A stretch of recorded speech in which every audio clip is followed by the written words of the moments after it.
senses with a sudden burst of bright light illuminating the screen. A cursor, reminiscent of a computer interface, hovers over what appears to be a battlefield, signaling that the unfolding events are situated within a game. Still, the conflict continued, and it is a fierce battle between two factions. One venerating a god named Nebula, and the other devoted to a god named Hegemonia. Each side engages in intense warfare, showcasing unique specialties and strategies, and the supposed gods wield control over their respective believers, akin to players maneuvering pieces in a game of chess. However, the player's freedom surpasses that of chess, allowing them to unleash formidable actions, such as launching nuclear attacks on the battlefield, which the player Nebula had approved, launching several nuclear warheads to his opponent's side. But even with this, player Hegemonia wasn't fazed, as he had anticipated this already, launching tower-like structure embedded with faith as a form of an interceptor missile, which revealed to be super effective, as the missiles instantly were blown up. But that was within his calculations.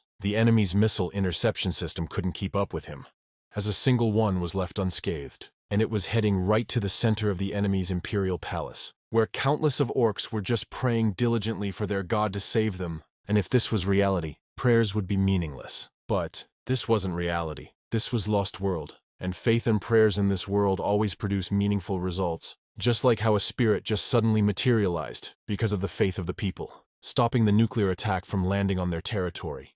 However, Nebula wasn't surprised, as he expected this cheap opponent to be using the current meta, the Holy Oak strategy, which Hegemonia, the second placer in the server ranking, was openly proud of, and therefore even mocked Nebula because of his failed attempt. But Nebula couldn't blame Hegemonia for coming out with such confidence, because this was an overpowered strategy all along. As it is easy to increase the population due to the nature of the orc race, and as the number of believers increased, faith resources were also quickly acquired. Science, technology, and culture were then gained through invasion. This was a good strategy that constantly received good reviews because the great amount of faith accumulated, and the large number of orcs resulted in an advantage in war, and the fact that the opponent chose the sky as their realm meant that they were aware of and took into account Nebula's choice of skill, the science development skill. This prevented him from using majority of his aerial arsenal. They even prepared behind the scene to counter his nuclear attack, seeing that they can summon a spirit chain apostle with a high caliber at such a fast rate.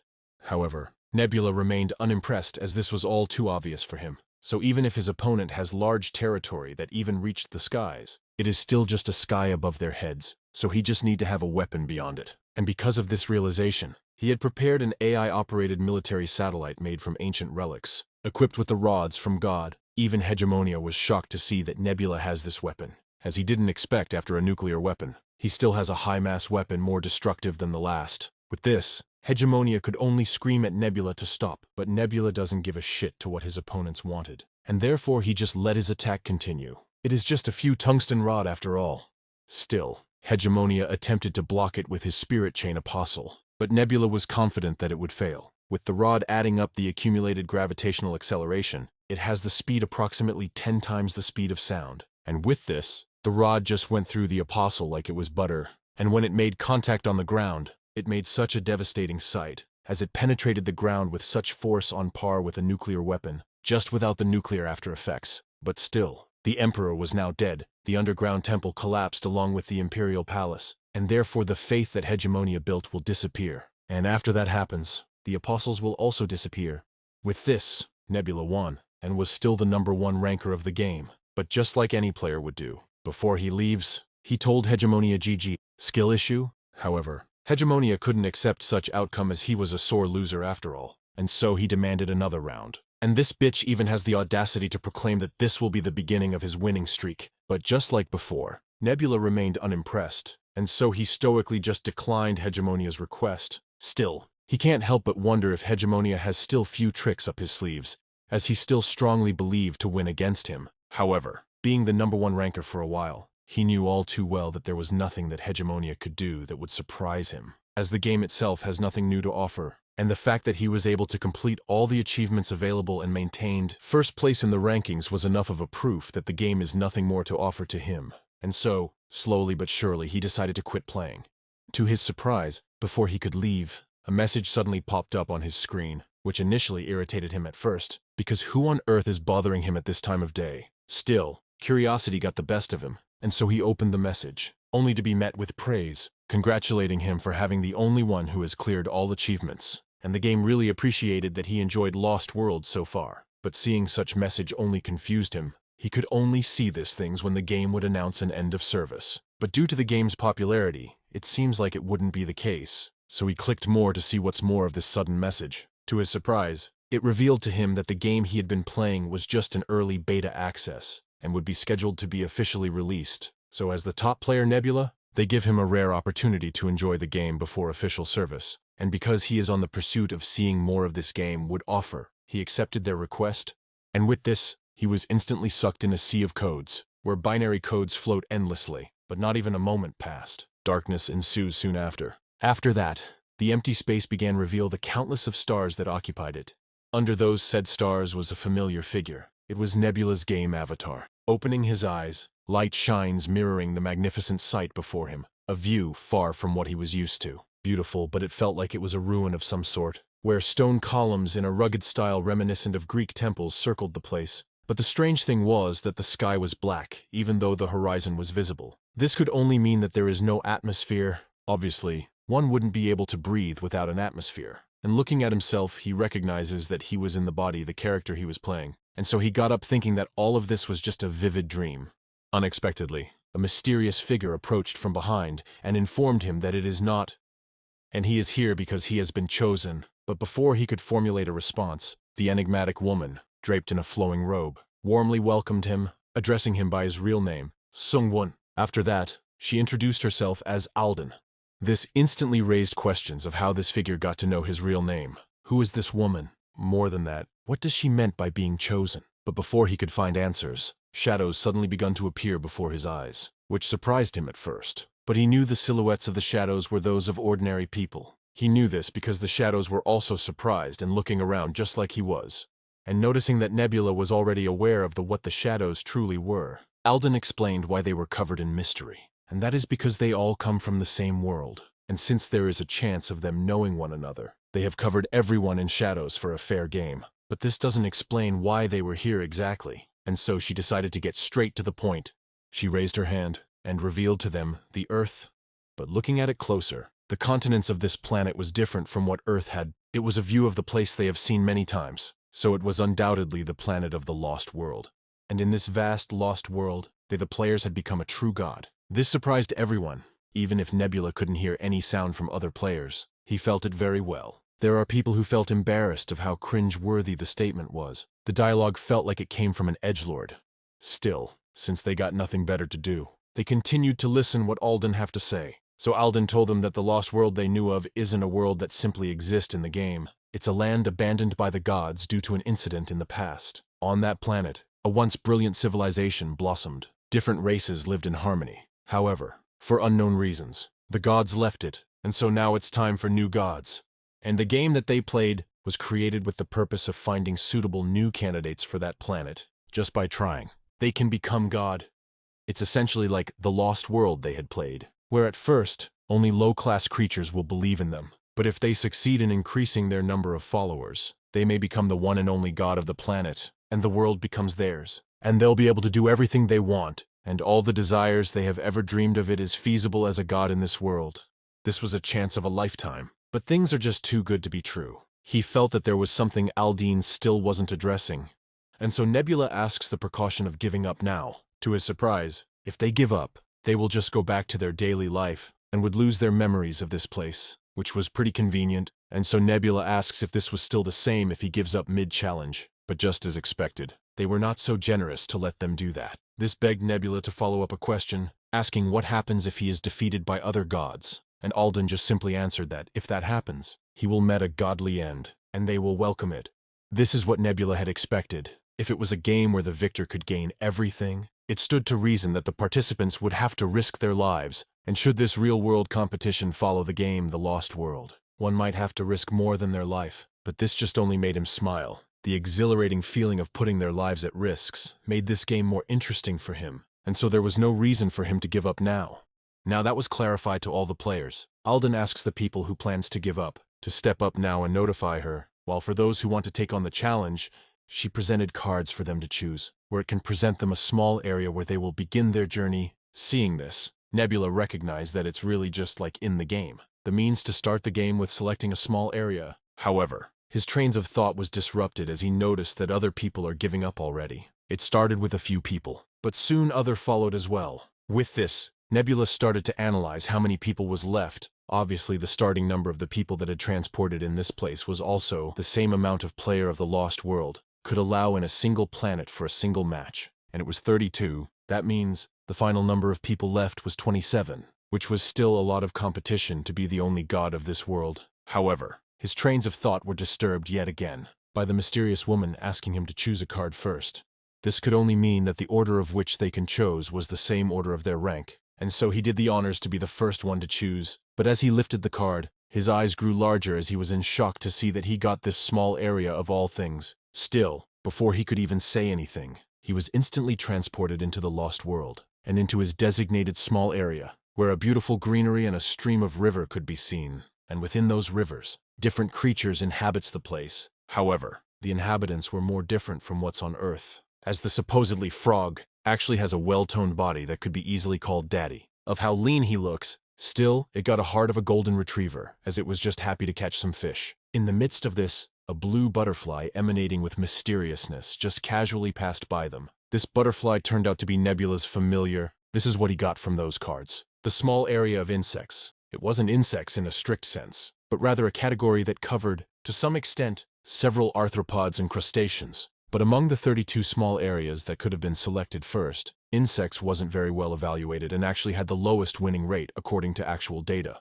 But he didn't let this affect him, since everything depends on how one use it. It is even backward compatible with birds, so it is quite useful in the beginning. However, another problem arises. The starting point where he was at is the eastern end of the continent. This place had a disadvantage in advancing. This means that the battles don't happen pretty often in the beginning, so gaining benefits through early engagement is near impossible to accomplish, and therefore an aggressive strategy like he was used to won't be viable.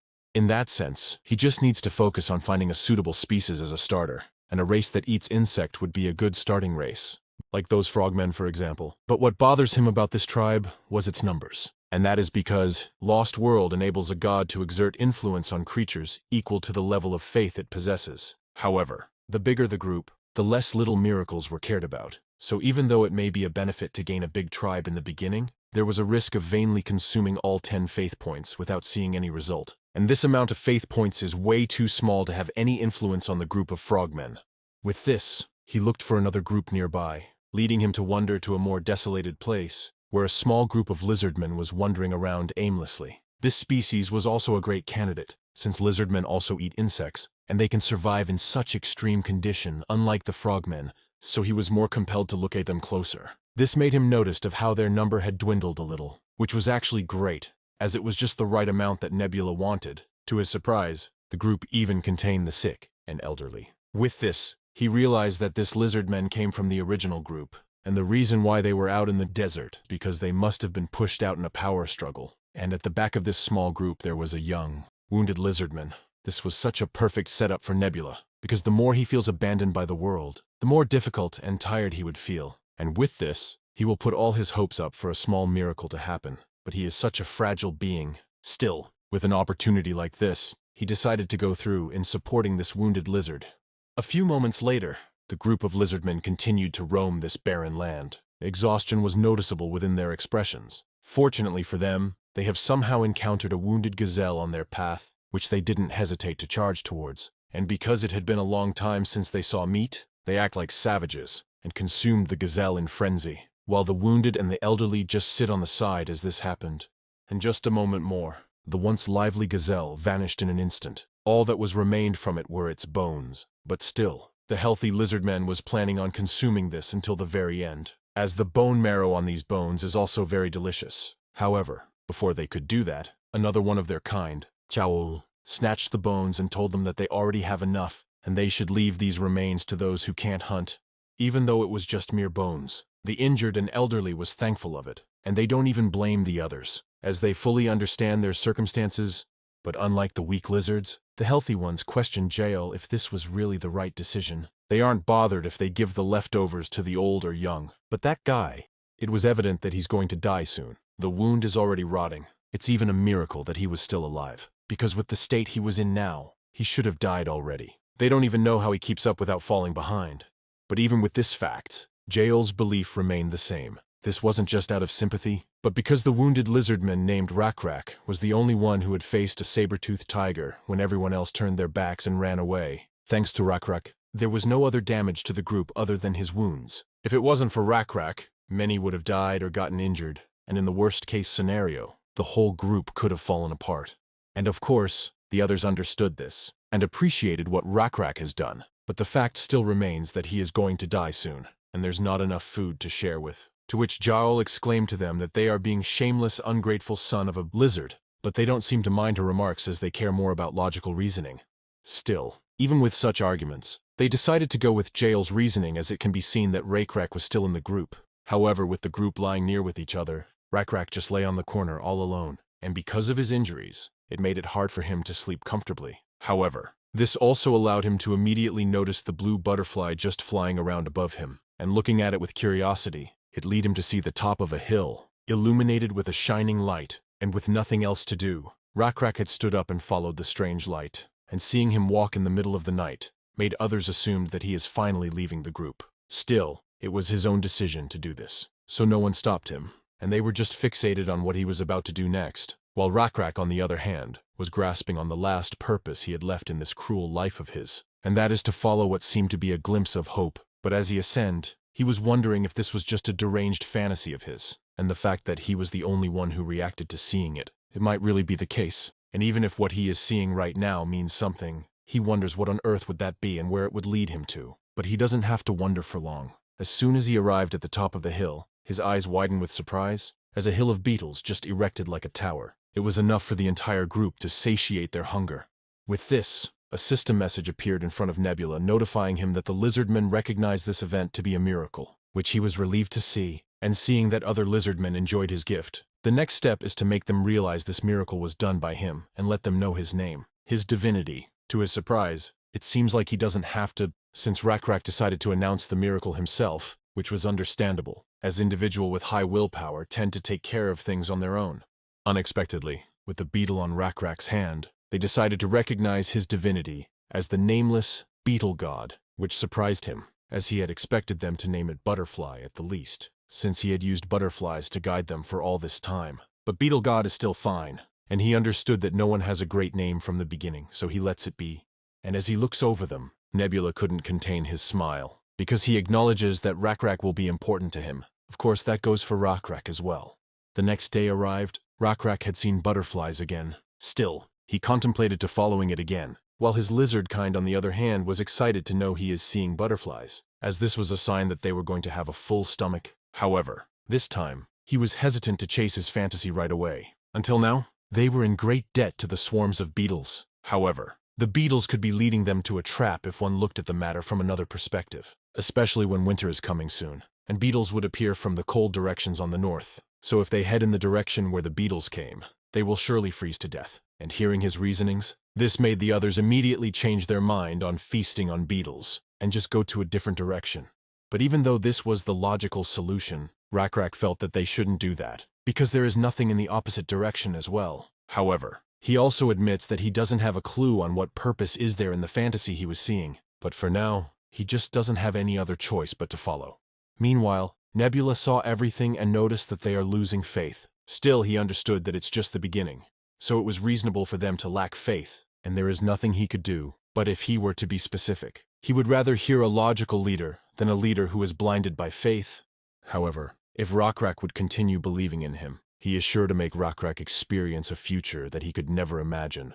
And just as Nebula wanted, Rakrak's tribe walked through the path he had paved, and they then began to climb a small hill that rose past the wilderness. And as they climbed the hill, their eyes began to widen as they couldn't believe what was in front of them. And seeing that everyone was too stunned to say anything, Rakrak turned towards the group and proclaimed that the nameless beetle god has yet again gave them another miracle, as he brought them to a sanctuary, where thick bushes and trees circled the wide spring, from which small waterfalls and streams flowed.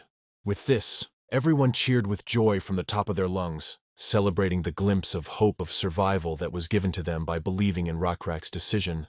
At the same time, Nebula's divinity level increased to level 2, and his level of small area has also increased to 2. With this, Blessings of Bugs ability is now available. And this was such an important skill to have, because in the game The Lost World, it was possible to grant a special ability to the believers who supported the small area once the player's small area leveled up. This was called God's Blessing, and it allows the believers to evolve, as the blessings would change the appearance of the species, and the change would be passed down to the descendants. And if his hunch were right, Rakrak would know for sure what he wanted. And so Nebula decided to bless Rakrak and him his priest, in order to deliver his will to his people. A few moments later, the day turned into night. The lizard men sleep peacefully under the clear night sky. And because Rakrak was now a priest, Nebula is now able to get inside his dreams and show himself to him, but with a more familiar persona akin to Rakrak's species. And for this, Rakrak had so much things to ask. But before he could say anything, Nebula just stretched out his arm, like he was asking Rakrak to hold it. But as Nebula expected, Rakrak was insightful. He knew exactly that it wasn't what he wanted, so Rakrak remained still, prompting Nebula to shift his outstretched arm to point at something below. To Rakrak's surprise, he was now holding a buffalo's skull, and somehow, he then lifted it up like he had been doing this for countless of times, and placed it on the nameless beetle god's head. With this, the image of their god became clear to him, and so as soon as the day arrived, he gathered everyone, and with every detail he told them what exactly he had dreamed of. And in hearing this, the more insightful lizardman had deduced that the message of the beetle god he had seen in his dreams was clear, and that he is asking for them to sacrifice a buffalo. However, to hunt a buffalo, they have to go deep into the wilderness, which is just too big of a risk for Jael. However, the others had different opinion of what she just said, as they believe they have a duty to fulfill, since the one who brought them to the sanctuary had personally asked for it. But even with this reasoning, Jael's decision remained the same, as she just doesn't want to put their pack in danger, which they understand where she is coming from. And so they suggested that perhaps all pack of hunters should step forward and join the hunt, to which Jael immediately disagreed, as it was a stupid suggestion, because if they do just that, who will be left to protect the others who are weakened? This argument left the others unable to think of any alternative ways, and so it seems like they were in a predicament. But to their surprise, Rakrak also agreed to Jael's concern. He was a great leader. He isn't willing to put the whole pack in danger as well, so he suggested that he will go alone. This instantly surprised everyone. Even Jael couldn't stand what Rakrak had just suggested, because they know for a fact that it is near impossible to catch a buffalo alone. Seeing them worried like this, Rakrak clarified that he decided this not because he was being reckless, but because God had given him a blessing. This initially confused Jael, and so Rakrak enlightened them about what he just said, explaining to them about how he encountered another unbelievable miracle. When he woke up, his wound has completely healed, and his shoulders were all covered with black scales, just like a beetle. And seeing this with their own eyes, Jael admits that what happened to him is a bit strange. However, this isn't enough of a reason to go hunting buffalo alone, which Rakrak agreed as well, because the real reason is the massive strength he now acquired. To demonstrate this, he hurled a spear to a tree, and penetrated hard enough for it to shatter within contact. This display instantly left all the lizardmen in shock and in disbelief.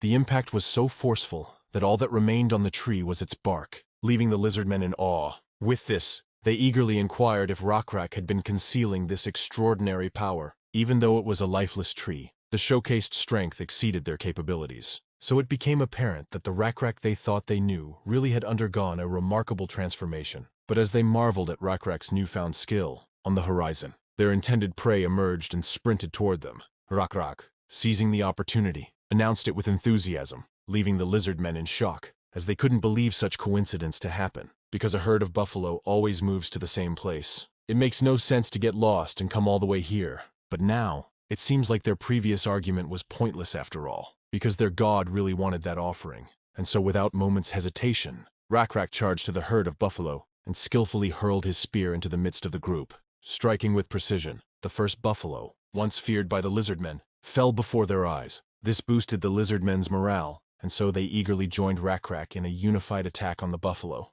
A few moments later, the day turned into night once again. But now, with the countless buffalo slayed, they had managed to create an altar with bones, and in the top of it was a whole buffalo ready to be offered to the nameless beetle god. And with Rakrak's glib tongue, he uttered the right words to consecrate the offering, and others followed suit. And although it is a sloppy and clumsy ritual for Nebula's eyes, the sincerity behind it was what mattered. So Nebula was able to gain faith beyond his expectations. It was a decent rite, as a novice priest, and now that Nebula thinks of the time he put into it, it was worth doing this much. He couldn't control the buffalo, as he wasn't the god of wild grass that a buffalo eats, so it took him time and effort from other friends of his. The grasshopper, he set them up as a trap, and so as soon as the buffalo got to eat it, he had managed to control it somehow.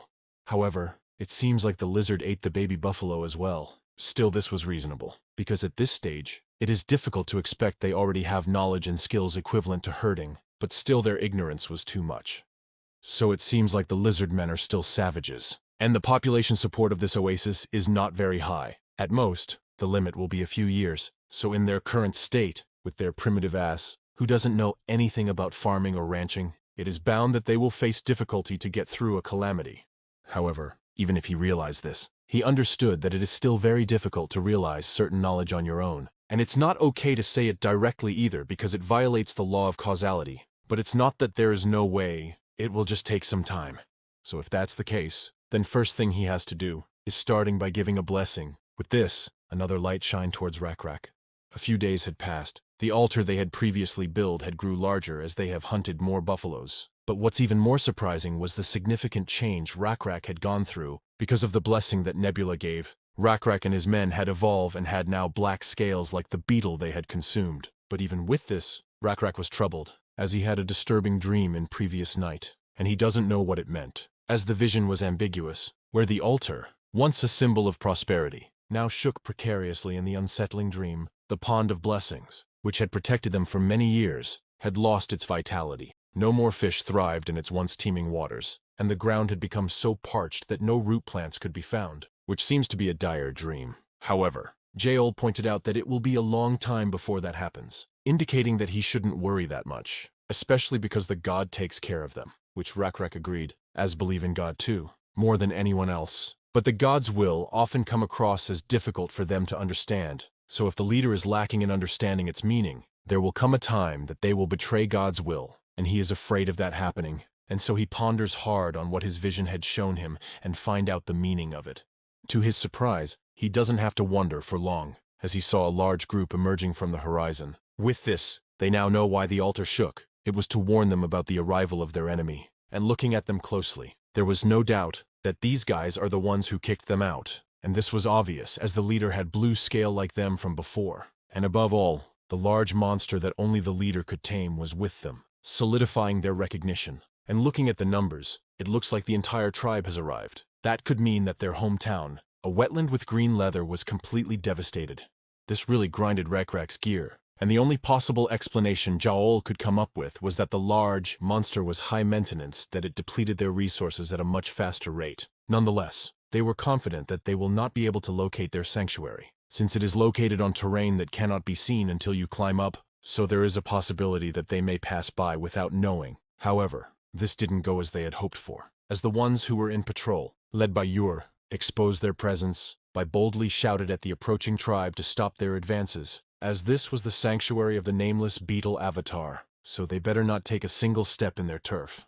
However, this only fueled curiosity on the other side. Even RECAPS couldn't believe the stupidity of Ur's. Still, he told Jaol not to worry, since this may also be God's arrangement, which confused Jaol, so she asked what he meant by that. In response, RECAPS explained that he believed that God deliberately caused this situation. This led Jaol to assume he meant it was a test from God, but RECAPS clarified that it might not be a test but rather a mission to accept and save those who were once part of their community.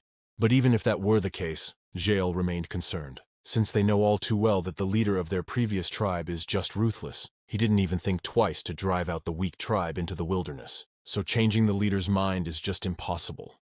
However, as they ponder this, the blue butterfly appeared in front of RECAPS once more, a clear sign of God's will. With this, he realizes that it was foolish for them to dare to think beyond their scope, as they don't have the ability to see the future, and speculating here about what will happen wouldn't get them anywhere. So the only thing they can do right now is to do what they can, and that is to face their adversaries. Meanwhile, Nebula was delighted to see that RECAPS understood exactly what he meant. RECAPS' tribe and the Blue-Hide tribe must be united for population growth and technological advancement. But what's a bit strange is that RECAPS made that decision on his own. This led Nebula to believe that this was because of RECAPS' high willpower, and a leader with high self-will is a good thing for Nebula, and only thing he wished now is if only he could instill a firm belief. With this, he would be allowed to control everything individually, and he will be able to express his intentions more efficiently. However, Nebula acknowledged that such developments would take time and a higher level of influence. For now, he resolved to concentrate on the impending battle. And just as expected, the cunning leader of the Blue Lizardmen had decided to use his sly mouth to get more information out of the stupid lizardmen. And with every mock, yours group reveal more and more information about their place. And when the leader was just about to think he got the best of them, someone he didn't expect arrived and answered his domineering question, but with a more confidence and conviction. RECAPS had also revealed that their place had an avatar. RECAPS' demeanor exuded that of a leader, and so the blue leader had withdrawn his mocking voice and asked seriously what RECAPS meant by an avatar, prompting RECAPS to explain that this place is the domain of the nameless beetle avatar. However, the blue guy doesn't believe in such thing, and with this, he discerned that the leader in front of him is just delusional like the others, and so he regained back his domineering tone and looked down on RECAPS' tribe once more. And then with exuding audacity, he demanded that they leave, assuring them that if they departed immediately, he wouldn't launch an attack. The disdainful attitude even extended to the mount, looking at them as if they were trash. And if that wasn't menacing enough, he confidently asserted that they stood no chance against him, boasting of his countless followers. And according to him, if RECAPS were truly a leader, he should have already calculated by now the undeniable truth of his words. Much to the blue leader's surprise, RECAPS merely shook his head and aimed his spear towards the blue guy, indicating that he is willing to fight him. This in turn caught the blue guy off guard. But even before he could say anything, RECAPS turned his attention to those who followed the blue leader. Attempting to reason with them, he extended an invitation for them to join RECAPS' tribe, promising that under God's protection, they would be cared for according to his will. However, definitely this only made the blue leader laugh hysterically, as he saw what RECAPS was spouting was all bullshit, so it seems like there was no point in them talking, as they were all foolish in the blue guy's eyes. But RECAPS said, "Nah, you don't know God, and now look at this spear. It's sharp," which taken aback the blue leader, because the spear was indeed sharp. But what concerned the blue guy more is that this RECAPS just kept talking nonsense. He definitely crazy, and so he decided to attack this foolish lizard. And as the blue guy attacked, RECAPS prayed to his God to give him courage and strength to defeat the enemy in front of him. However, to his dismay, his God responded, "Psych, you thought," as the spear that he was holding just shattered on impact. With this, he knew it was all over, and so he freezed up. However, before this happened, a system interface popped up in front of Nebula. Since two different tribes came into contact, experience points for both tribes increased significantly. Subsequently, this triggered another system interface to pop up, and since he had been paying a lot of attention to one tribe, these tribes are now part of his territory. With this, another skill was available for Nebula to use, which he didn't think twice to use because of his current circumstance. With this, before the large monster's attack could land, a beam of bright light suddenly fell directly on RECAPS. With this, he was able to dodge the upcoming attack, as he was now exuding a great amount of mana, since he is now one with Nebula, as he had took over his consciousness. Meanwhile, the blue guy doesn't have a single clue on what happened. Still, he tries to attack RECAPS once more. But Nebula, who is in RECAPS' body, just looked at his attempt with an indifferent expression, and their movement was just so slow to him. And so Nebula got time to open the blue guy status window to see his strength. To Nebula's surprise, RECAPS alone could manage to defeat this fool, so it seemed like the only reason he was losing was because of the little Drake monster, as it had 87 strength beyond what RECAPS has. But with the blessing, it's not difficult anymore, and so Nebula dashed towards the Drake, which caught the Drake off guard of how fast he was. This was possible because the skill Strong Avatar gives the user an additional stat called Divinity. One divinity equals 200 times the maximum value of power that can exist naturally. To put it simply, the power of RECAPS now is 630, and so Nebula easily slapped the Drake's face into the ground, flipping them like they were pancakes. This shocked everyone, as they couldn't even believe it was possible. This overwhelming difference in power was just out of this world. Even RECAPS' own tribesmen, who was used to RECAPS' strength, was in shock, and so silence followed, as they were all too stunned to say anything. But now that the threat was gone, RECAPS' men was about to celebrate. However, it seems like RECAPS remained indifferent, so they halted their celebration. Meanwhile, the blue guy was in disbelief himself. He can't grasp the fact that he was defeated. His calculations were never wrong, and the only conclusion he could make was that RECAPS had pulled a trick from his ass. And so he attempted another attack on RECAPS, but little did he knew, Nebula was still in control of RECAPS' body, and Nebula doesn't give a shit. So he clapped the blue guy so hard that his head was now facing the other way around, killing him on the spot. After that display, with a cold tone, he asks the others if they would also like to try his hands. But who in the right mind would do that? and so they let go of their weapons and swear allegiance to RECAPS and his tribe. And seeing that they have completely submitted, Nebula leave RECAPS' body, and therefore RECAPS regain his consciousness. Still, he knew what had happened and can't believe that it did just happen. The Avatar just come in his body, and he felt he was dreaming. A few moments later, the day turned into night once more, but the paradise they live was livelier than before, as the countless of lizardmen had gained their numbers. And amidst of it, same conversation can be heard. The new lizardmen couldn't believe that what in front of them is the same tribe who went out into the wilderness, as they now have a different color, prompting them to explain that it was because they are following the nameless beetle avatar. That's why they changed and became stronger. If this didn't happen, they would have died wandering in the wilderness. With this story, the new tribe folks now know the strength of the avatar. Even their leader's strength was out of this world. As this happened, RECAPS was just sitting with Jael contemplating about something. But his trains of thought was disrupted by Jael asking him if their current predicament was okay, because with him accepting the others, their population has increased sixfold. With this, the place they are staying at will rapidly deteriorate, which he knows all too well. That is also the reason he was thinking so hard in silence. But the only option he could think now was that they have to leave this place, which surprised Jael, as they couldn't just wander around the wilderness without any answers, to which RECAPS responded that it wasn't the case, because he feels it, the answers will definitely lie within them. The answers sent by God through their old brothers, and reshape it according to their vision. But before they start, each of them was given a small area to control, and to Nebula's disappointment, his area is the insect world, notorious for its low success rate in the game. But because Nebula was a smart ass, he had used his brain to turn around his circumstance. And with this, he had found a suitable tribe that is compatible with his ability, and so he immediately influenced them by showing them miracles. And luckily for him, a lizardman named RECAPS was insightful enough to realize what his intentions were. And so Nebula was able to level up his abilities and evolve this lizardman's civilization quite easily, and therefore they were able to conquer another tribe, a crucial step for Nebula to progress the lizardman's civilization even faster.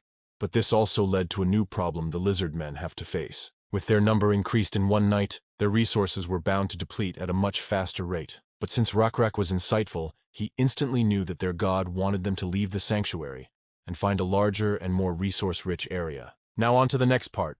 The next day had arrived. RECAPS' tribesmen is trying to tame the little drake monster. However, it seems like they were having a hard time at it. They even tried to convince it by telling that its master is dead, so it should just submit. But expectedly, with this foolishness of theirs, the drake whipped its tail to retaliate, almost hitting one of the lizard dude. And initially they stood their ground, but it quickly became clear that the drake was not taking them seriously, as it tried to be cheeky and launched itself to them. Luckily for them, the beast was tied to a tree. Still, they knew that if they prolong this further, the beast will just get away.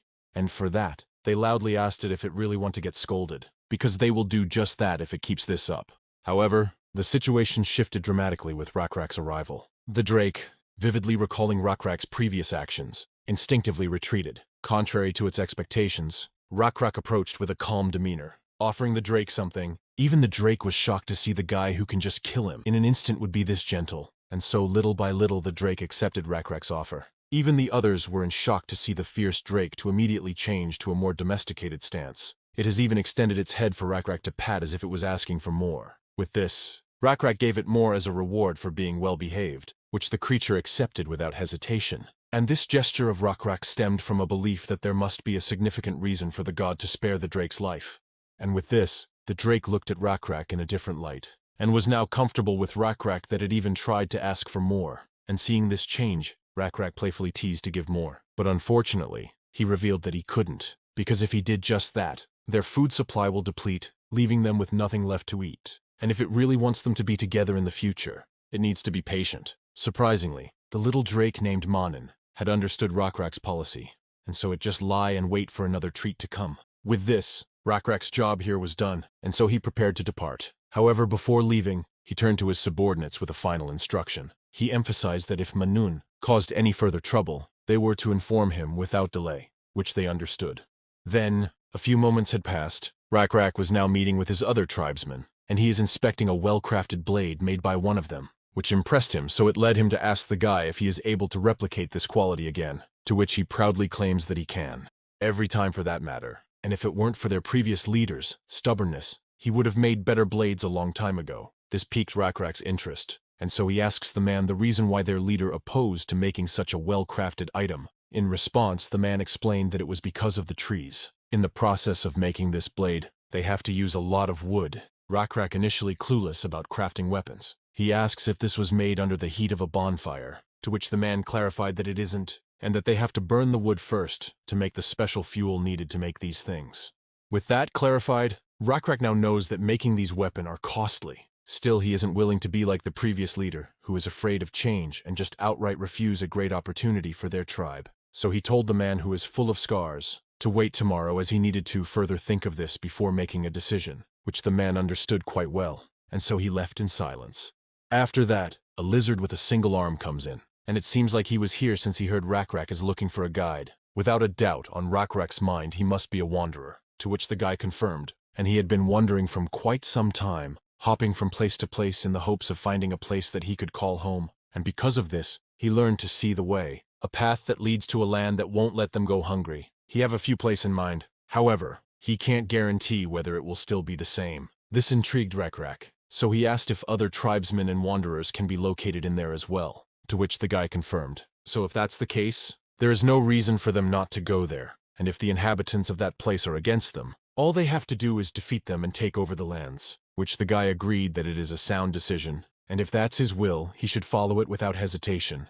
Now that was settled, RECAPS asked the guy, how can he give him faith in his abilities? Which shocked the guy, as this was the first time a leader took interest in learning his ability. In turn, he immediately pointed up above, and told them that his answer always come from them, which RECAPS initially thought the guy was talking about the sky, which the guy corrected, that it's not just the sky, but a sky full of stars. And with that, they waited for a few hours to pass so that the wanderer could explain in detail what he meant. And as night fell, RECAPS looked up at the stars, and because this was his first time intently observing them, his curiosity piqued, leading him to ask the wanderer if the stars were moving, to which the wanderer responded that it could be possible, but he isn't entirely sure, as he haven't fully grasped the rules governing the skies above them. But he had set some rules that he must follow, because if one knows the path of the stars to take, one could follow the path of man without being confused. And since RECAPS doesn't know how to do that just yet, Wanderer will tell him the way of the stars this instant, and if they practice this for a few days, he will gain faith in this ability. With that, the Wanderer began to impart his knowledge about the vast universe surrounding them, and after spending some time in this enlightening exchange, the Wanderer concluded his lesson for the day and planned to continue it the next day at the same time. However, RECAPS' duty as a leader was not finished, because Yor, the dude who is assigned to take care of the Drake, had appeared, and so RECAPS instantly inquired if he is here because Manun is causing trouble again, to which Yor clarified that it wasn't the case, because even though Manun seems a little dissatisfied, since he has been giving him meals on time, he became more gentle. This was such a great news for RECAPS, as he had one less thing to take care of. However, the guy wasn't here to report just that. He was here to suggest an idea, as he had heard Jael said they need a way to move around without starving. So when he watched him tame Manun with snacks, he suddenly thought of something. If it was possible to tame Manun, it is also possible that they could tame something else. This intrigued RECAPS once more, and so he asks the guy to broaden his explanation and give example, leading him to point at far below, onto the herd of buffalo. And with this, a system interface had popped up, notifying Nebula that RECAPS' tribe had just learned the ability to herd.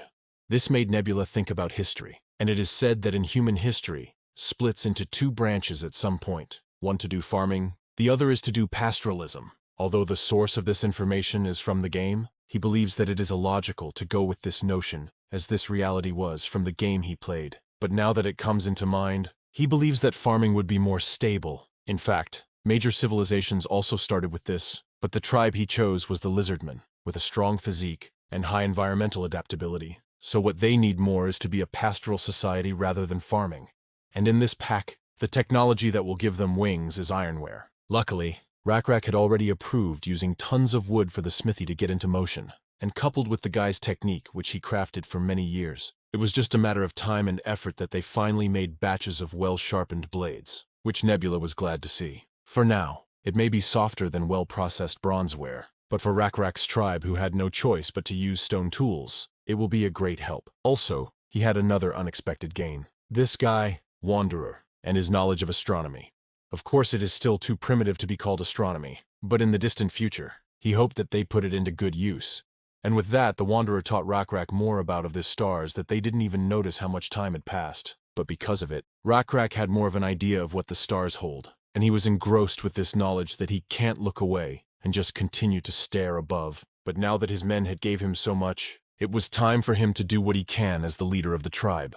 With this in mind, he had gathered his tribesmen in the center of the sanctuary and give a speech about their current circumstance, and that it has been a long time since God brought them to this land. They even met their brothers again, but they could have kicked them like what they did to them. They could have chosen to live on their own. Then they could have lived for a longer time in this land. What did he say?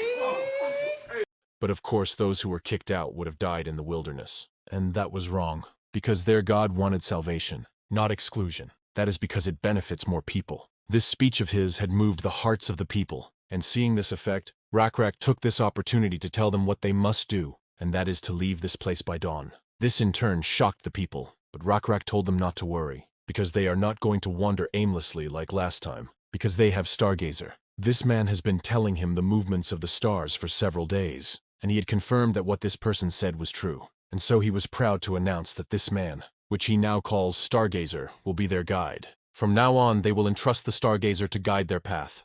But Rakrak knew that his words would not be enough to convince all of his people, and so he asks Stargazer to explain and demonstrate to everyone where he will be leading them, which Stargazer didn't hesitate to do just that, telling them that after dawn, when the morning sun rises, they will head to the right side of the sun, and they will keep walking for 10 days straight, then another 15 days to the right again along a rotten lake, and 3 days more on a desolate mountain paths and valley paths. After walking like that, they will find their destination, where an endless forest will greet them. There will be many beasts there, and it's an area where there are packs of other races as well. This meant that it is a good area to live in. Now that was cleared up, Rakrak thanked Stargazer for the explanation, and then continued his speech by climbing the altar to make a statement. And now that all their attention was on him, he asked Yor loudly why he didn't eat any water buffalo they caught yesterday. And this was so sudden that Yor was so caught off guard that he doesn't know how to respond. But seeing Rakrak just stand there on the altar, menacingly, he knew that he should take this question as serious as possible. And if he lied right now, it would be the end of him. And so even though he was nervous, he used his trembling voice to answer Rakrak's inquiry as truthful as possible. Explaining why he didn't eat a boar yesterday was because he wasn't hungry, leading Rakrak to point out that everyone worked hard to catch that water buffalo, and yet he didn't eat any, which in turn made Yor more nervous from before. But he knew that if he doesn't say anything now, the others will think that he did this to disrespect them, and so he gathered all his courage to clarify that he acknowledged that everyone worked hard, but he just wasn't particularly hungry. And he was thinking that if he holds back now, then maybe later he could eat it when he is really hungry. And this is just what Rakrak wanted to hear, and so he praised Yor for a job well done. This in turn shocked everyone. Even Yor couldn't comprehend what just happened. He thought he was getting grilled, but it turns out he was doing good. And seeing their confused faces, Rakrak explained why he just complimented him, and that he appreciated his action because he was thinking of the future. And this was an excellent mindset to have, so he asks Yor again if this will continue to be the case, which Yor gladly responded that it is. And as long as he doesn't starve, he would continue to do that. And with that, Rakrak decided to compensate him with the spear they just made, shocking everyone yet again. But even before they could respond, the spear was immediately handed to Yor, which in turn made his eyes widen with awe as the spear shines, a testament of how well crafted it was. But another revelation had surprised them yet again, because those who followed Yor's words, and those who resisted their desire to eat what they wanted, were also worthy to be given a spear. This really made the group happy, and looking at how awesome they look with the spear, the others were starting to contemplate on following what Yor had just done. While Jaol, on the other hand, was relieved to see that this was what Rakrak decided, setting an example for their people to follow. But to her surprise, Rakrak wasn't done, as he then took a skull from the altar to wear it, and asks for Yor and his men to come forward one by one, as he was about to hold a knighting ceremony for them to officially be the warrior of their tribe. And with that, Yor, the bone warrior, had been born, and this is the god's will. So Rakrak told him that he should stand proud, which he was, seeing that he can't even contain his tears from coming out. A few moments later, the dawn had arrived, and since they were all set and ready, Rakrak announced for them to depart this holy place, and he assured them not to worry, since their god's will is with them. That's why they are not bound to a place anymore. And so everyone should carve the nameless beetle god into their heads. And remember that even though their path will be full of challenges, they have to move forward without fear. Just as they endured the desire to eat the water buffalo, If they endure and move forward, they will prosper, and it will benefit everyone. And they shouldn't worry because their God will always be with them. And with RECAPS' speech, everyone's heart was moved, and so they were more eager to leave this place with hope of a promised land ahead. Meanwhile, RECAPS just took a deep breath as he asked his God to forgive him for using his name to convince his people to leave this place. But Nebula believes that there was no need for him to apologize as he understood very well his intentions. And if RECAPS didn't do that, he wouldn't have chosen him as a priest in the first place. Rather, he was more than glad of what RECAPS had done, as he even achieved the growth of another entity, leveling your attributes significantly. And also even RECAPS' special abilities finally saw light, as it further improved in one night. And with how RECAPS have done well so far and have not disappointed his expectations, Nebula was convinced that from now on, RECAPS will be a full-fledged start for his godhood. A few days later, the group was still traversing the wilderness, but because of the heat, Manhwa collapsed on the spot. So RECAPS immediately went to check up on it, but it seemed like Manhwa just exhausted itself. So he asked Stargazer if it was possible for them to take a rest, which Stargazer approved since it can't be helped. With this, he signaled to everyone to take a short break, which the warriors pass on the message to others. But as they rest, RECAPS overheard countless of concerns from his tribesmen, one such doubting if they could even go to the promised place he so proclaimed. They even doubt if taking a rest would gain back their strength, as they were all exhausted, and they even barely ate anything, making things much worse. But RECAPS understood all of this, since they have been in the wilderness for 3 days now, and because of it, the whole group is very tired, and they are running out of food. With such circumstance, they can only hope for another miracle to happen. But it seems like he doesn't have to wait for long, as one of his warriors hurriedly approached him to notify him that a flock had appeared ahead of them, and they are scaleless bastards. And luckily for Nebula, a lizardman named RECAPS was insightful enough to realize what his intentions were, and so, after preparing what they necessarily needed, they followed their god's will, and leave the sanctuary to find a larger and more resource-rich area. However, their journey is fraught with difficulties, and they soon encounter a new obstacle, a group of scaleless adversaries blocking their path. Now on to the next part. The scaleless bastards they were talking about is a group of steamy orcs, and is now excitedly rushing towards the lizard man that they saw, as they plan to take their resources and get out of this horrible place as quickly as possible. And they were confident in defeating those lizards, as they believe that their species is more powerful in terms of strength. But to their surprise, these lizards aren't your average day-to-day lizards, and they even have the whole crew with them. With this, they instantly knew they messed up, and so they just froze in fear. And observing their reaction, RECAPS couldn't help but teasingly mock their foolishness, likening them to moths blindly drawn to a flame, unaware of the danger they were courting. However, they were too stunned to even respond, and looking at their units, it seemed like these lizards are more well-equipped than they were. With this, the orc leader immediately lowered his weapon and bowed his head, and asked RECAPS for forgiveness, and explained that they did not mean to make such a big fuss. They were just in a hurry as they wanted to get out of the canyon as quickly as possible. This confused RECAPS, because as he had observed the hillside, there didn't seem to be a problem, and according to Stargazer, the canyon they were in now would take 3 days for them to traverse. But as they had endured everything until now, they would surely be able to endure another 3 days. In addition, as the environment changed, edible things began to appear here and there, so he couldn't understand why they want to leave that hill as quickly as possible. In turn, he asked the orcs to explain further, which the orc lord didn't hesitate to do just that, explaining to them that they wouldn't even think of leaving their home, but they were left with no choice, and so they ran away, and it was because a monster had appeared. This surprised RECAPS' group, and if the group of orcs were guilty of something, they would have to make up for it. But RECAPS thought that was unnecessary, and following the rules of the wilderness, Jael recommended taking away what the orcs had, but RECAPS didn't do so. Instead, just as Jael gave RECAPS food, and RECAPS gave Manhwa food, he gave some food to the orcs as well, which the orc leader hadn't expected to be welcomed, and so he bowed down so far that his head touched the ground, while RECAPS left the orc to do as he pleased. But he emphasized that it wasn't given for nothing, so he asked the orc to tell him more about the monster, which he gladly will, and tell him in exact details.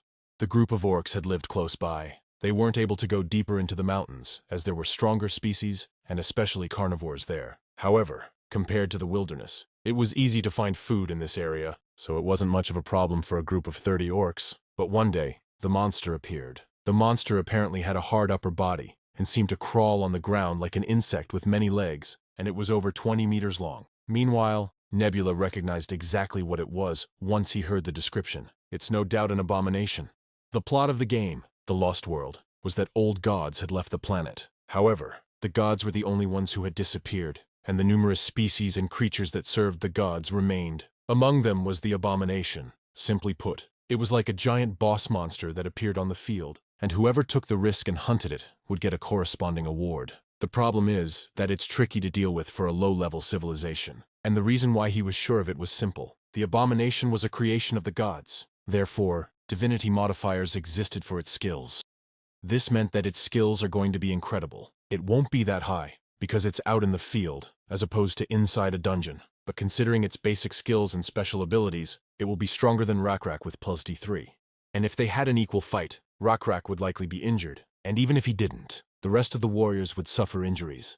With this, Nebula was considering if he should give them a hint to take a detour. However, it wasn't quite a good idea to do that either, because RECAPS' clan and the herd of buffaloes were all losing energy. But to Nebula's surprise, RECAPS proved himself again why he was chosen by him, as if RECAPS had a similar thought to him. RECAPS called out Stargazer and asked him if there is a way they can go around, to which Stargazer responded that there are, but they would have to go back to the wilderness and walk around the mountain for 8 days. Instantly, RECAPS shook his head as if he didn't like what he heard. So it seems like they can't run away without even seeing what their opponent is like.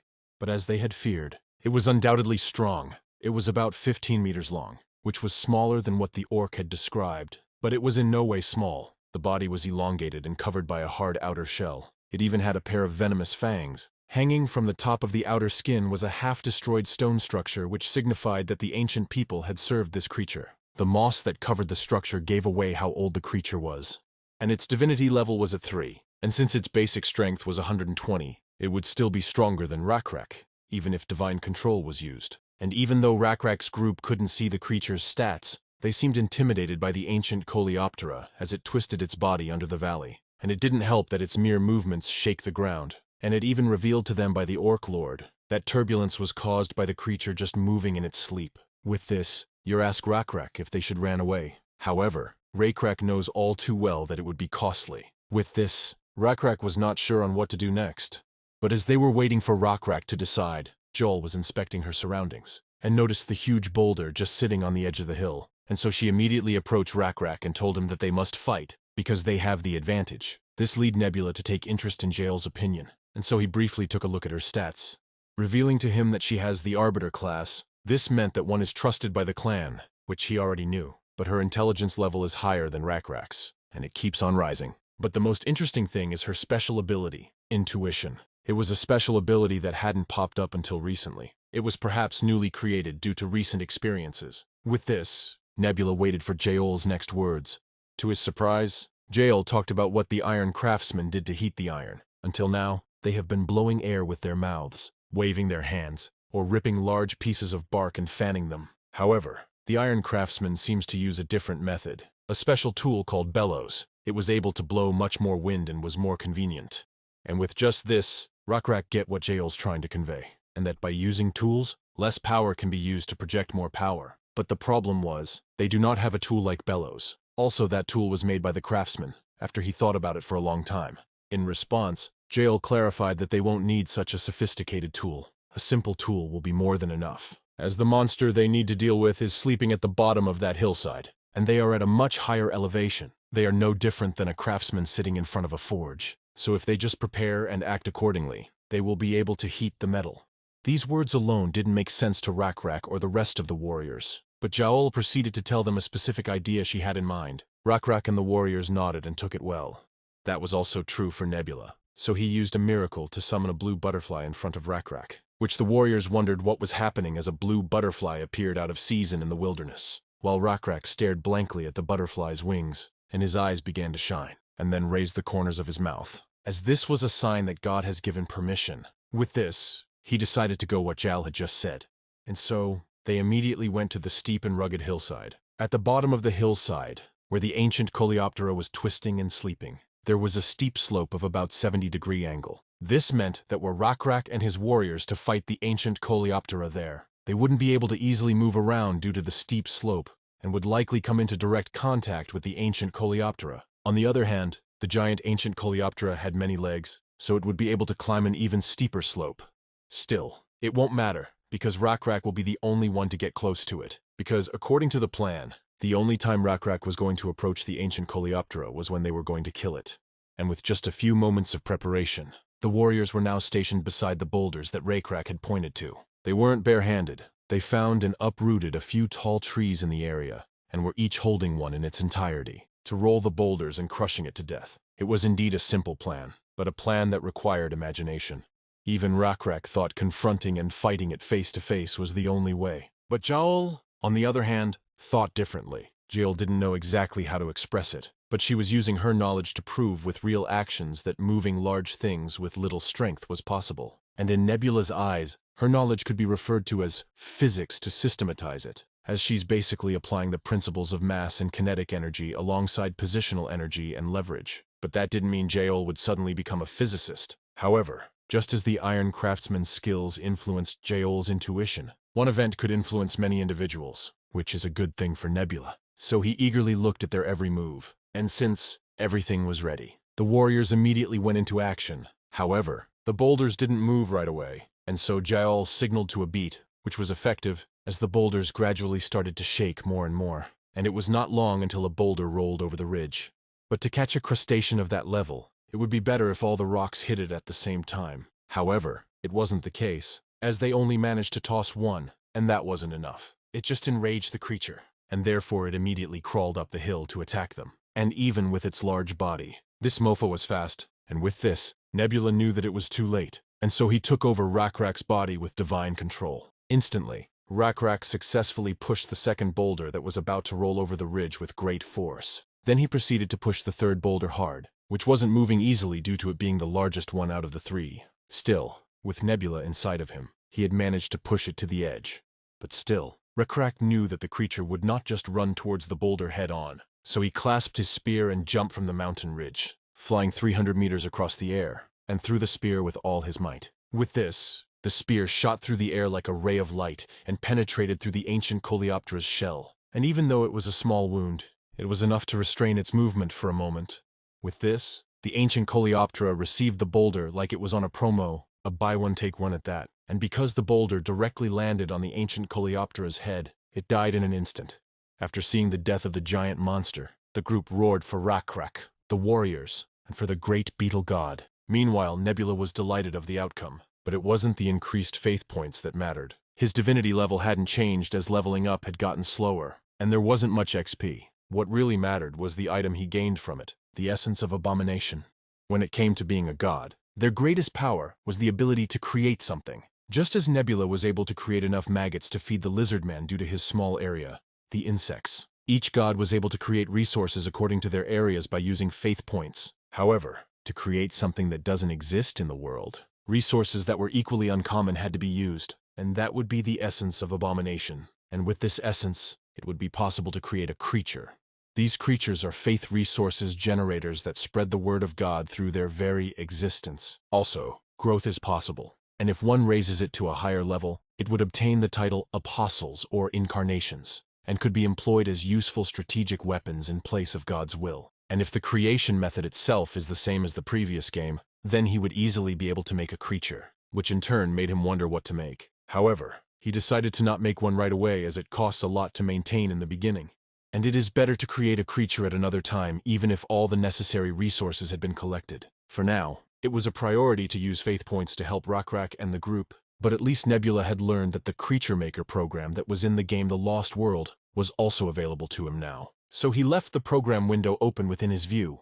Meanwhile, Jael approached the defeated monster, curious if they could use the meat of this monster as food. She cut off the tip of the ancient Coleoptera's foot. However, the aroma of it wasn't pleasant. Still, it wasn't particularly a sign not to eat it, so she puts it into her mouth before promptly spitting it out. But she admits that the taste isn't that bad, and it's edible as well. However, it is still difficult to eat it raw. This led her to wonder if it was possible to add other ingredients, just like an edible fragrant grass, and cook it over a fire.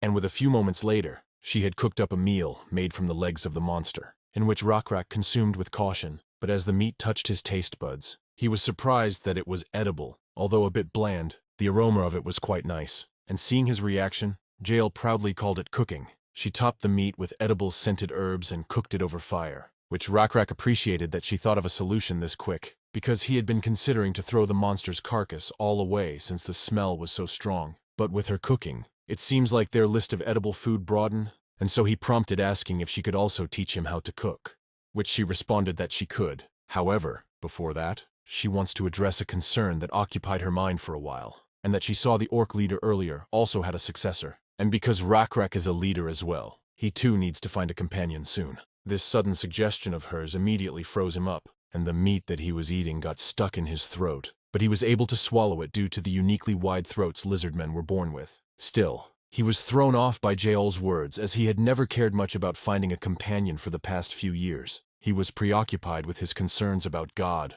the tribe, and surviving in general. But before he could even think of a response, Jaol pointed out that he is getting old, so it is necessary for stability of the tribe. And seeing that she was serious about this, he man up and composed himself, and asked Jaol if what she meant was a partner, to which she confirmed, and if he had never really think about it, then how about he consider her? But because of how sudden this all was, he wasn't sure how he should reply. Fortunately enough, something else happened that he needed to attend to. There lay the altar broken by the boulder, and inside of it, something was shining, reflecting light from the sunset. Among the fragments of the altar was a tablet made of gold.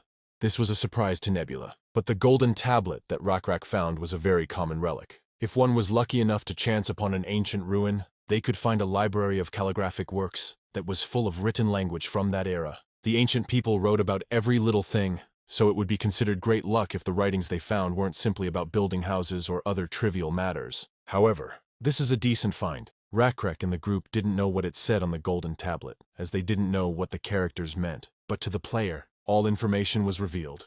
The inscription on the golden tablet is an introduction to the ancient civilization that was once called the Kalanbar Empire. It largely consists of writings about the greatness of the Kalanbar Empire and its achievements, so there isn't much important information to be gleaned. Nevertheless, aside from its value as a source of information about an ancient civilization, it gives a hint about other ancient remains of the Kalanbar Empire.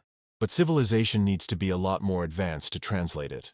And because the Lost World was full of ancient civilizations, it wouldn't be necessary to reach the level of development of modern civilization on Earth, where a framework to interpret Egyptian hieroglyphics could be established based on the famous Rosetta Stone. Nevertheless, a diverse society with archaeologists, linguists, universities, and sufficient knowledge of a variety of civilizations was needed.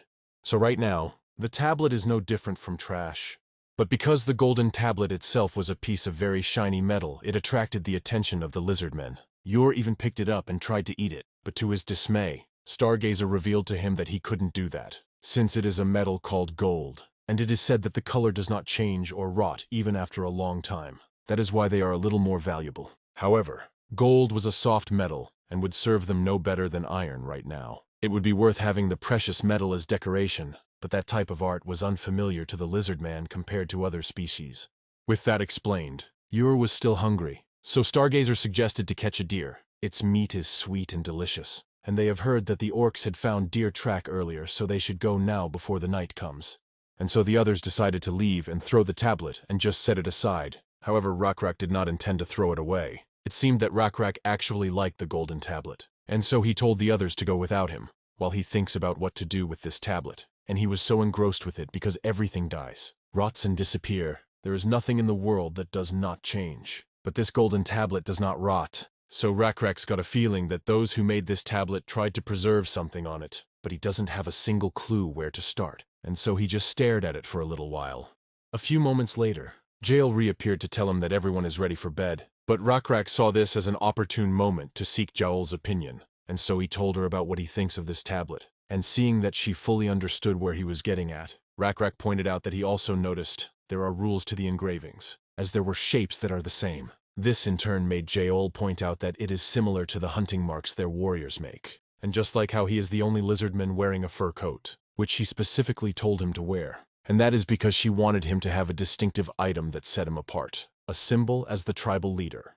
With this, his understanding broadens, but still it was too early for him to realize what these symbols meant. And so few hours had passed, and he was still in front of the sacrificed deer, and is still looking intently at the tablet. Meanwhile, Nebula saw a slight possibility. With his support, RECAPS might be able to invent primitive letters, especially when RECAPS' willpower was high, so he was likely to continue paying attention to something that he was interested in, and so he gave it a try. but a god giving direct knowledge to their tribe would consume a great amount of faith points. But giving hints was no different from a normal miracle. And with this, RECAPS saw something strange. It seemed that the bugs were moving according to certain patterns, as if there was an invisible hand guiding them. These hallucinations appeared and disappeared several times before RECAPS' eyes. He thought the wriggling motion seemed familiar, and his realization wasn't far off. He was thinking that the movement of these bugs is similar to the engravings that the ancient people made on the golden tablet. With this, RECAPS thought of a few things and drew on the ground with a stick. At first, he copied the characters on the golden tablet. Then, he doodled things that weren't letters or symbols, and soon after, he erased the lines that he had left on the ground with his hands, lost in his thoughts. Now he was considering that it might not be the gold that won't rot with this golden tablet, but might be something else. And with this, he had spent the night writing on the ground with the stick, and when morning arrived, RECAPS went to Jael's tent and woke her up, which she initially thought that there might be something wrong. But RECAPS clarified that he has something to show her, and RECAPS seemed somewhat excited, so she decided to follow him.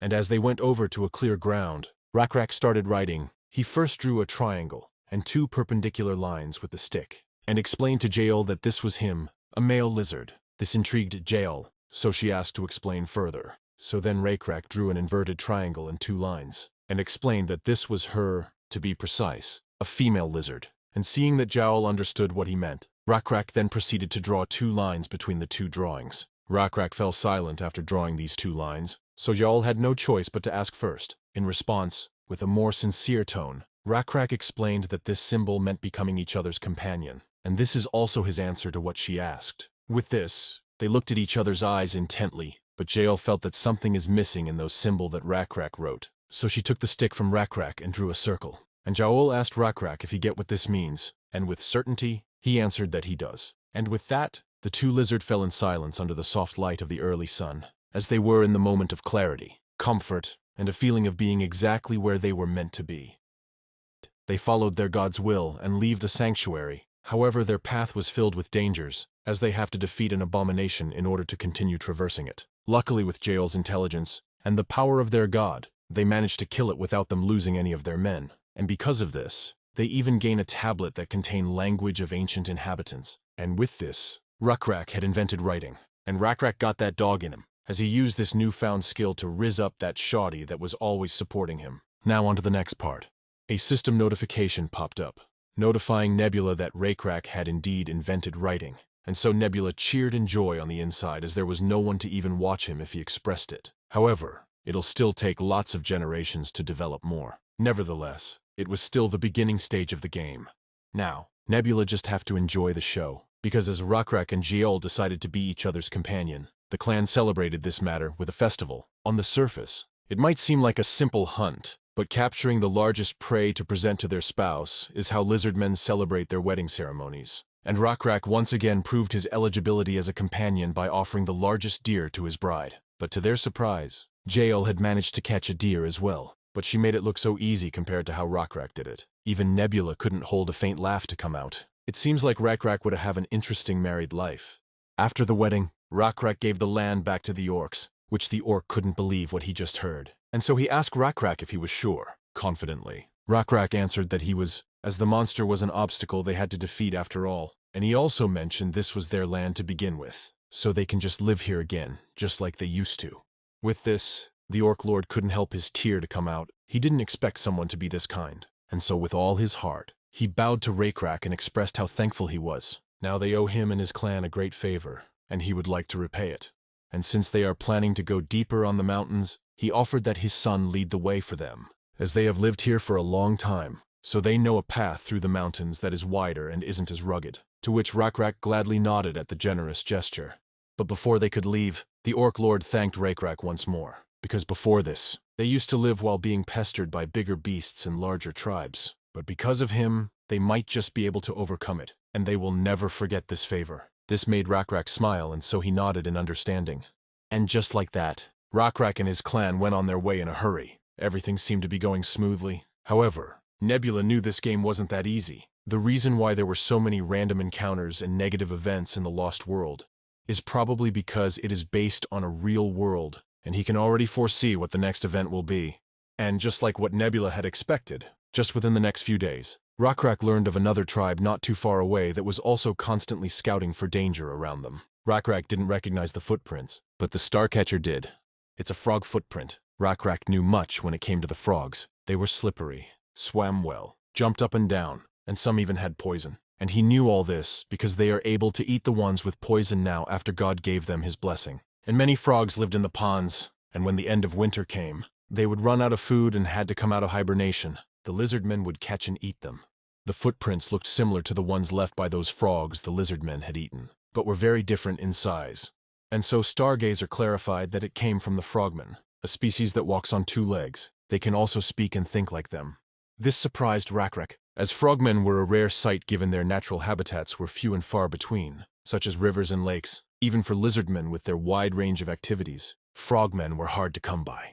And so Rakrak eagerly searched through the bushes and counted the footprints. To his surprise, there isn't just one, but quite a bit of them. With this number, it seemed like they are a larger tribe than them. And this footprint indicate that they must be scouting as well. This prompted Rakrak to ask Stargazer if these frogmen are belligerent, to which he responded that they might be, as they made their home here first. But that's not always the case. They're the same as any other bipedal species. Some are good, and some are bad. With this, Rakrak decided to return to their temporary base to discuss this with others.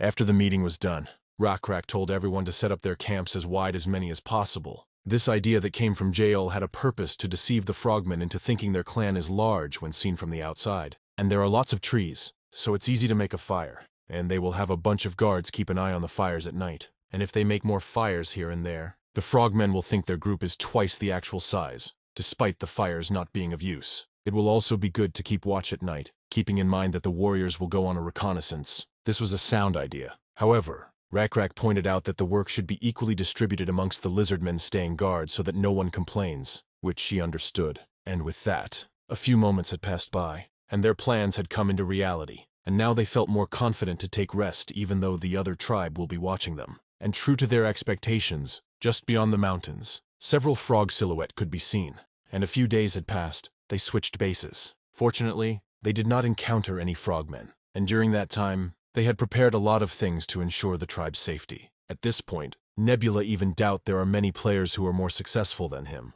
as cattle breeding went smoothly, and their housing lifestyles were quickly evolving to adapt to the changed environment. The most fascinating thing was how quickly they established the concept of writing, and that is all thanks to Rakrak, who was actively using the written language he had recently discovered. When the warriors came back from reconnaissance, he would always listen to what they saw at the big wide rock in the middle of the village, and he will always mark the shape of the river onto the large rock. On the rock, the village was marked at the center, and distances were marked based on a particular scale to show the topography of the area. To be exact, it was a map that was developed from hunting marks, but the idea of making a permanent record like written language was applied. This record was actually useful, helping the warriors that were split into groups to figure out the surrounding terrains while Rakrak was away. And this served as an opportunity for the clan to become interested in the utility of writing and records, which were made possible because their now more stable lifestyles allowed them more spare time. Rather than having them overwork themselves, Rakrak recommended keeping written record as they went about their various activities. As an example, he told them they could each write down how many pieces of fruit they had collected every day, so that it was possible to know exactly who worked less and who worked more. And once the lizardmen started recording things, the ones who were more diligent reduced the amount they collected by a reasonable margin, rather than criticizing their fellow lizardmen, while those who fell short collected more. This proved to be effective in improving everyone's productivity. It was just as Rakrak had expected. However, he gained more insights than he had expected. He realized that when they relied on their memories, they would live by compromising. It caused emotional stress since some were more diligent, while others got lazy, and no one was able to say anything because there was no clear evidence. Now, though, everyone is being careful as they know records are permanent. And although Rakrak's idea hadn't been recognized by the game system, Nebula noticed what Rakrak's idea stemmed from. A simple discovery was meaningless. Once the culture of writing and recording began, they could do a greater variety of things than before, and realizing the importance of this idea was the first step. With this, Nebula was delighted, as they're doing better than he thought they would. And Nebula hadn't been able to pay much attention to Rakrak's clan recently. Even though Rakrak's clan was Nebula's only tribe, he had many other things to do, just like in the game of the Lost World, as gods had many more responsibilities outside of managing their tribes. Nebula currently had 3 large swarms of insects. These swarms weren't simply controlled by Nebula. Each group had grown into their own entity. One of these swarms was the swarm of locusts in the west that indirectly benefited RECAPS and his clan. These locusts focused on disrupting and eliminating factors that could pose a threat or create unnecessary variables to RECAPS' clan. And the second swarm of insects, which RECAPS and his clan weren't even aware of, were in the far south of the forest. In the game, there was a trick called small area XP farming, and the south of the forest was dedicated for this. At this place, Nebula was creating and cultivating all kinds of insects to transform the area into a nest full of insects. Because of this, Nebula was able to level up his small area from 3 to 4, which in turn gave him a new skill. But this is a method he wouldn't have dreamt of doing if there were other players nearby, because they definitely wouldn't just watch and do nothing at the sight of this kind of farming. But because Nebula's starting location was on the outer part of the peninsula, it seemed that other players hadn't discovered it yet, and he definitely has to take advantage of the fact that he started in an area with only a few other players. But if other players were around, there would be many technical benefits from a clash of civilizations, just like when RECAPS' clan and the Blue Skin tribe met. So rather than Nebula being ahead of the other players, it could be said that he was trying to make up for potential losses, at least for now. And the fact that RECAPS' capability and the status of the tribe are currently above average, so he was more confident to get ahead of others. But this is just the beginning, because what will happen next will be even more dangerous than anything ever experienced. So then, Nebula observed the first encounter between the two tribes, as one of RECAPS' warrior went up to him and notified him that the frogmen were coming towards them. In response, RECAPS reminded the warrior of the importance of providing detailed information in such reports, specifically the number of enemies, their armament, and the speed of their approach. The warrior quickly apologized for the oversight and then provided the necessary details. There were 7 in the group. All of them were armed, and they are slowly making their way towards them. And there is one more thing that even RECAPS was briefly surprised by what the warrior said, but he decided not to think too deeply about it before he saw and judged things for himself. And being armed but approaching on foot means there's a chance for conversation. Their numbers are also small. With this, RECAPS decided to lead 10 armed warriors to meet the frogmen before they reached the village. He took 10 because they needed more numbers for safety. But they also shouldn't look intimidating just to have a conversation. And as the two tribes met at a small clearing in the forest, the warriors had been observing and delivering information about the frogmen until now, so their first sight of the frogmen wasn't completely unfamiliar. Their skin was slippery, and they were somewhat smaller than lizardmen. They were characterized by their large eyes and transparent eyelids, and their short necks and bodies that looked hard and firm seemed common for frogmen. And RECAPS confirmed that the special note relayed by the warrior was true. There were 6 frogmen, and next to them was a lizardman with grayish-brown scales, which made him think the possibility that this was an effort to make peace. And seeing the tension between the group, the leader of the frogmen broke the ice by introducing himself first. He called himself Shunan, son of the great tribe leader Oloi, and they have no intention of fighting them.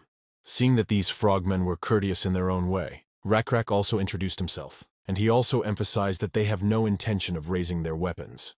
And as the two leaders spoke to each other, both tribes that were standing guard returned to a resting position. Still, RECAPS couldn't help but think it would have been better if the tribal leader had come himself. But RECAPS didn't expect that much, so he gets straight to the point and asked them the reason they were here, to which Shunan explained that they have come to let them know that his tribe has invaded their territory. It was just as RECAPS had expected. There was no need to accept Shunan's words as an attack. After all, only by stating that their opponent was in the wrong could one press for an advantage. Still, RECAPS knew how to deflect this, so he stated that he wouldn't say the whole land is their territory, as there was no sign suggesting that this land had an owner already, and therefore they didn't know. But he apologized for not noticing they were here first, and Shunan didn't say anything for a moment after RECAPS made a clear apology, as he recognized that RECAPS had gotten one over on him. And seeing their reactions, RECAPS continued to clarify things up. He stated that their circumstance is a bit different, as they have come from a place very far away. He is not sure if they will settle down long term, but they need to stay here for now as they have no other place to go.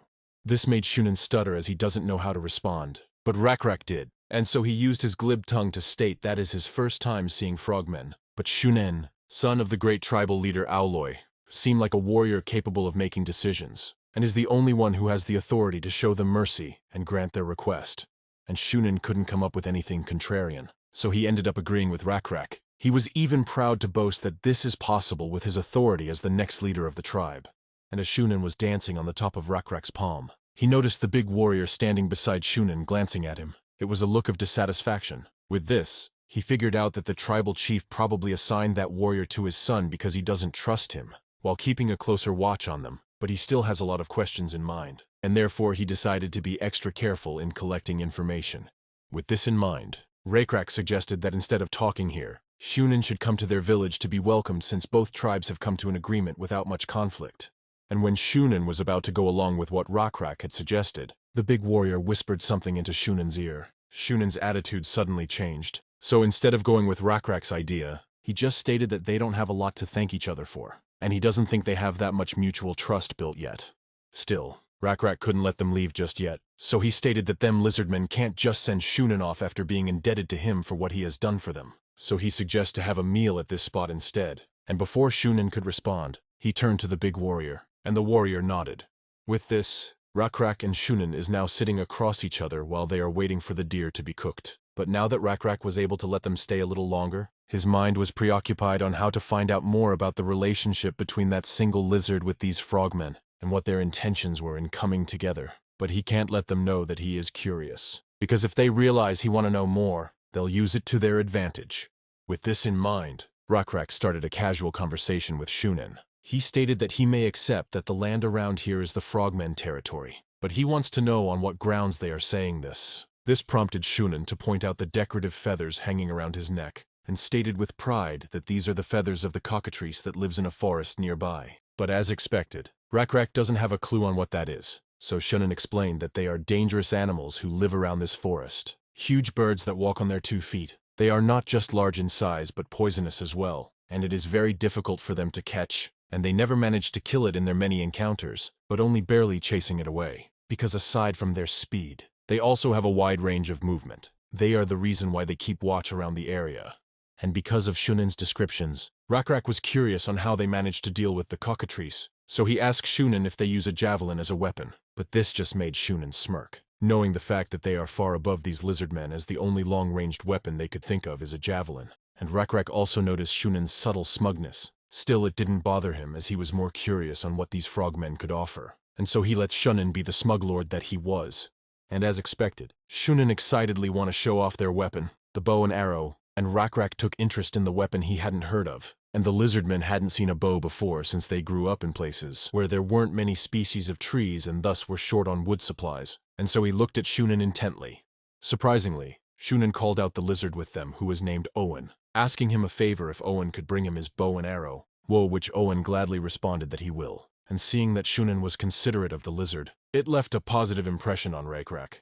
And after Owen handed the bow to him, Shunin asks Owen once again to set up an appropriately sized wooden board on the tree nearby, so that he could practice his archery, which Owen gladly did. But with just this, RECAPS' impression of them immediately changed, as he noticed a strange power relation between Shunin and the lizardman Owen. Shunin acts like he's asking a favor, but it seems to him that Owen is an errand boy. However, anyone compared to the son of the tribal chief would seem like an errand boy, so he didn't say anything, and just observed Owen do his work and watched Shunin's archery practice. The arrow Shunin shot flew with a whoosh and struck the middle of the target. This impressed RECAPS, and as RECAPS admired Shunin's skills, he was also picturing in his head how to respond if they were to fight the frogmen.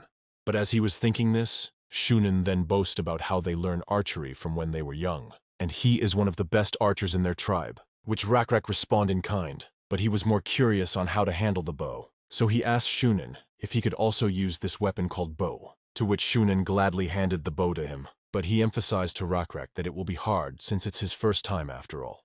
But RECAPS didn't hear a single thing that Shunin had said, as he was more enticed with the weapon that he was holding, and as he inspected the weapon, he noticed the branch and string are definitely sturdy. Its power is weak compared to a javelin, but he can carry few arrows around. It's also a lot more precise than a javelin and has a faster attack speed. It's a weapon they absolutely need, and therefore he would like to look into this roughly to his heart's content.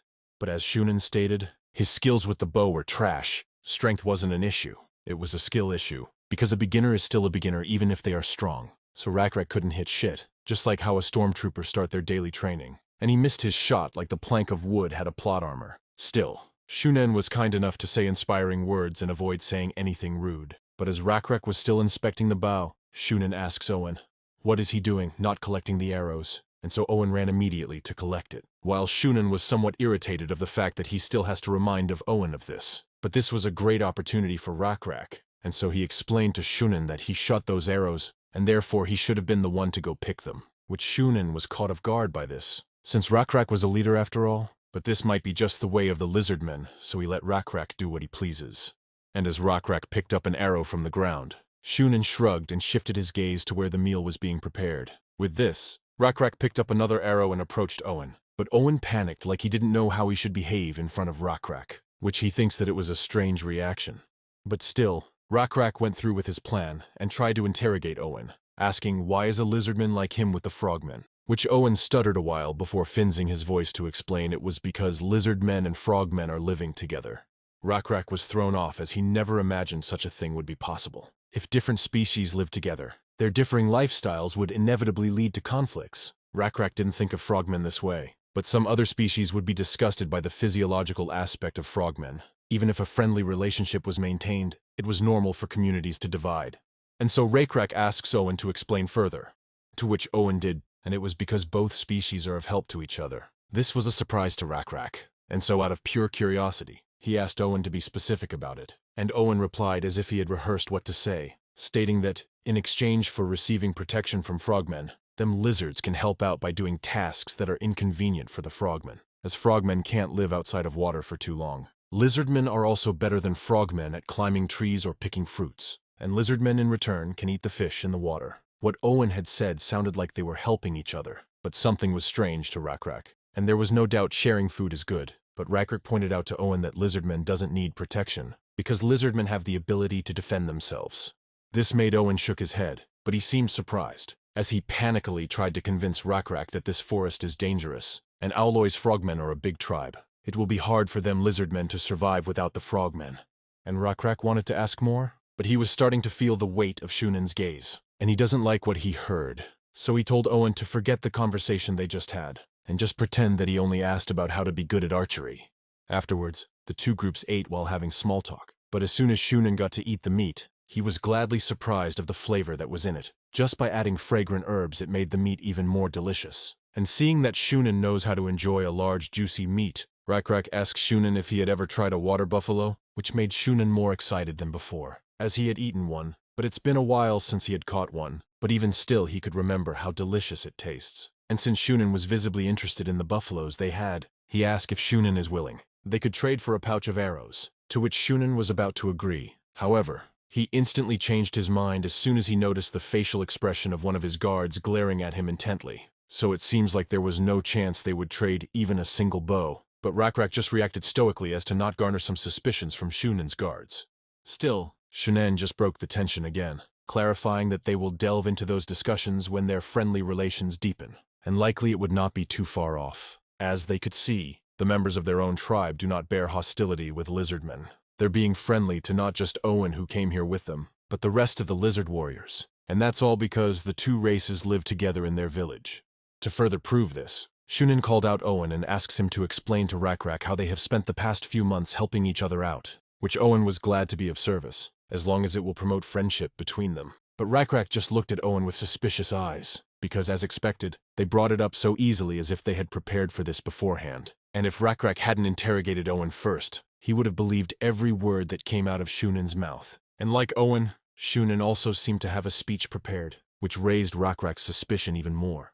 And after that facade was over, RECAPS offered for the two tribes to meet again. Such events were mainly for tribes to exchange or share food to make them closer. Shunin gladly accepted the offer, prompting RECAPS to suggest to meet them somewhere a bit closer to their tribe next time, instead of having them come from afar, which Shunin was about to accept. But just like before, standing next to Shunin was Oboy the guard, and once again he interrupted before he could accept RECAPS' offer. So, Shunin immediately changed his decision, and now he stated that this place is fine, and there is nothing that blocks their vision, and it's a good place for both tribes to keep an eye on each other, which RECAPS just accepted it to avoid further tension between the two tribes. And with that, the two tribes decided when to meet and went their separate ways, and RECAPS saw Owen glancing back at him a few times through the group of frogmen returning home. This was enough of a confirmation that there is definitely something going on. Even Jowl saw through their lies, as they were too obvious. The way they act doesn't look like the relationship of people on an equal footing.